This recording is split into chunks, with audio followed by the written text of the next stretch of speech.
Alors voilà, on a conclu la partie doctrinale de l'épître.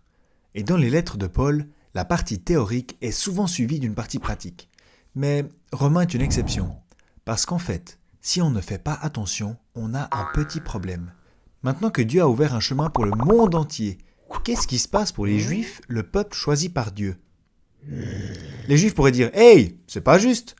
D'accord, j'ai enfreint la loi, mais on était le peuple de Dieu avant que la loi existe. Tu ne peux pas inclure les nations dans le deal juste comme ça. » Dieu peut faire ce qu'il veut. Et encore une fois, il peut le faire sans compromettre sa justice. Dans ces 3 chapitres, Paul parle du passé, du présent et du futur. En Romains 9, il nous montre qu'effectivement, les Juifs étaient le peuple choisi par Dieu. Mais ils n'ont pas été choisis à cause de leur mérite, mais Dieu les a élus souverainement. Donc Dieu n'est pas injuste en faisant la même chose en grâce avec les non-Juifs.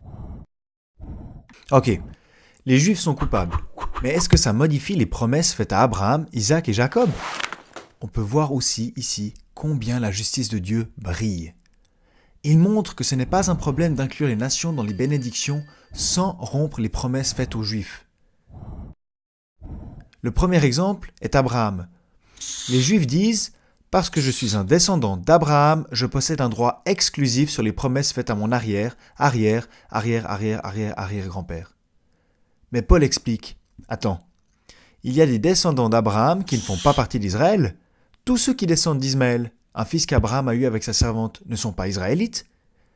Oui, mais les Juifs pourraient dire qu'elle n'était qu'une servante, ça compte pas. » Alors Paul prend le cas d'Ésaü et de Jacob.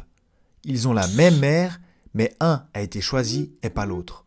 Donc ce n'est pas par rapport au mérite, mais c'est basé sur la souveraine élection de Dieu. Et même si l'élection peut sembler dangereuse, parce que tu ne peux pas la contrôler, c'est en fait une bonne chose. Pourquoi ? Parce que le choix souverain de Dieu favorisait les Juifs dans le passé, mais maintenant ce choix est étendu à tous ceux qui se prosterneront devant lui. Et pour ça, Paul donne 2 exemples. Le peuple d'Israël sous Moïse et les Égyptiens sous le Pharaon. Les 2 se sont éloignés de Dieu, mais l'orgueilleux Pharaon a reçu un jugement, alors qu'Israël a reçu la grâce, non pas basée sur leurs bonnes œuvres, en dansant autour d'un veau d'or, mais sur une élection pleine de grâce. Donc c'est la preuve que l'élection est une porte de sortie pour Israël. Mais ça, Israël l'a vite oublié. Et quand le Dieu juste envoie son Saint-Fils, les Juifs étaient centrés sur eux-mêmes, propres justes. Jésus, le Messie, a exposé leurs péchés, encore et encore, et c'est pour cela qu'ils l'ont crucifié. Fin de l'histoire ? Non, mais une mise entre parenthèses de 2000 ans. Comme nation, Israël ne s'est pas repenti. Ils étaient et sont encore aveuglés. Ils ont du zèle pour Dieu, mais pas selon la connaissance. Ils ont attendu le Messie et quand il est venu, ils l'ont rejeté. Ils veulent servir Dieu, mais ils ont crucifié son Fils. Et ses disciples, ils les ont torturés et tués.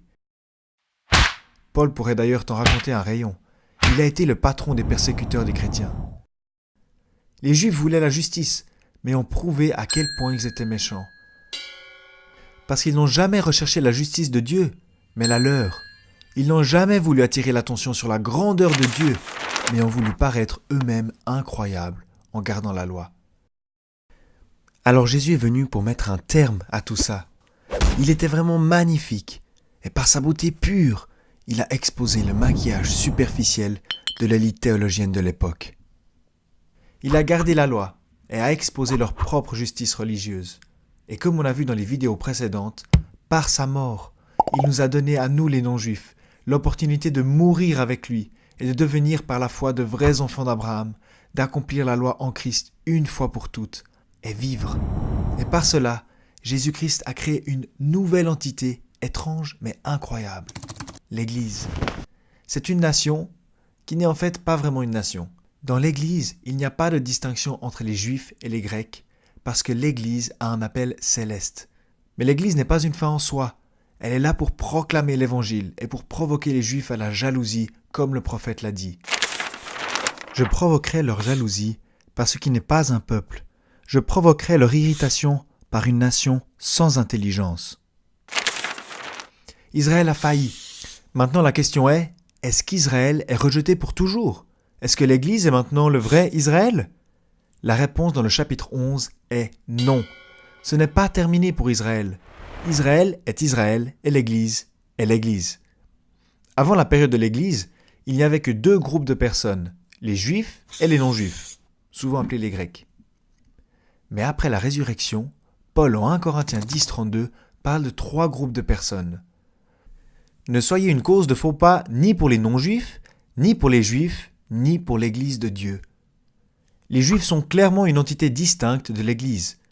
Mais alors, quelle est la relation entre l'Église et la nation juive?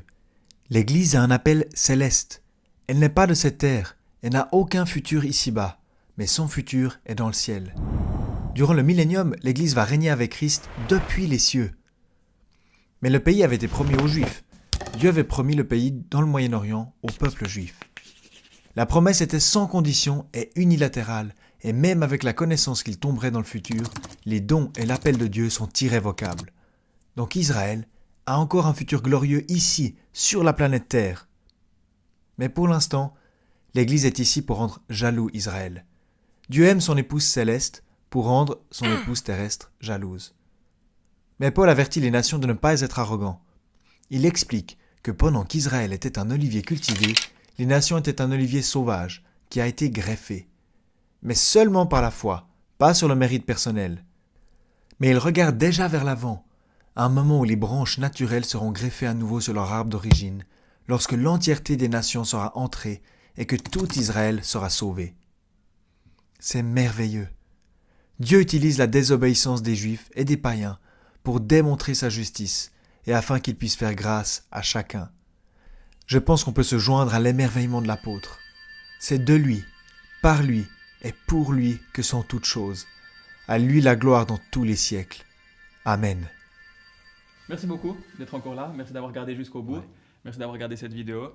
Et je vous propose de mettre des petits commentaires, des likes, de vous abonner. Et aussi, on vous dit... Merci beaucoup pour les cafés.